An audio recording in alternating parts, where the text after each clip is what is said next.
Well, yesterday morning, I had seen this deer before, and I saw some other bucks too, but I'd seen this one before, and I knew it was him because when you look at him that way, it looks like his beams broke off, but he's just got main beams that curl back around. And he's really he's really an 8-point. He's got little kickers here, but he's really an 8-pointer. But the other morning I went in with the intention of hunting in the morning, and I started looking, and we had a major early in the afternoon, so I thought, well, I'm just going to sit all day. And I thought, we have a minor coming in at, I think it was 8:48 or something like that. At 8:53, and I know they're not always that precise, but at 8:53 this buck showed up pushing a doe, and had him around quite a bit, and then it was probably 9:30 or so he disappeared with the doe, and I know they went and bedded. We had a major starting, I think it was 107, and so I was setting through that. At 109 I heard twig snap, and he was walking about 40-45 yards in front of me down through a thicket line, and he went out. I didn't see the doe with him, but I think she was already up ahead, and he went and he bedded out in an open woods.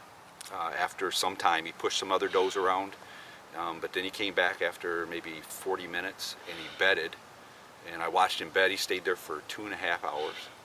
And then he got up and he went up and pushed the doe that he was with, but when they started coming my way, everything happened where it would just, he'd get to a hole and he'd run through it, or he'd go to run that doe and she'd turn the other direction.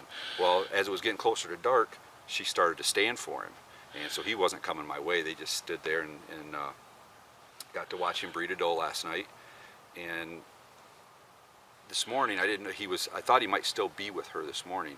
And so I went back in this morning with the intention of setting all day again, and we had a major this morning at or a minor starting at 9 o'clock, and he showed up at 9:01 with that doe again. And then after he disappeared again, I didn't get the shot opportunity that I needed. He disappeared again. Then we had a major starting, I believe,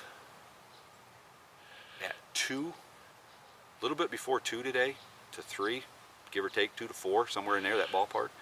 At 1:48, he come crashing down there with the does again. And then he was running does all over the place. Then he went up and he bedded again, and I could see him bedded, and all the does came down and bedded underneath me. Well, he was bedded for about 20 minutes. He got up, walked down the hill.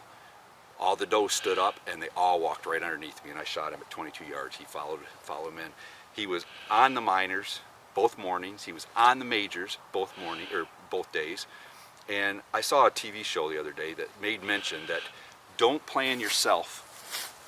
Hunt whenever you can, which I agree with, but don't plan vacation times and things like that around moon majors. It has nothing to do with deer movement. I'm here to tell you, almost every deer that I shoot, and you saw them in my basement, have been on moon times. Almost every deer. And I can't tell you the last one that wasn't, because it just, I wouldn't hunt. I hunt whenever I can, but if I'm going someplace out of state or I only have so much time, you can bet your bottom dollar I am going to be hunting when the calendar tells me to hunt, because they work on it. They move, it works. It really does.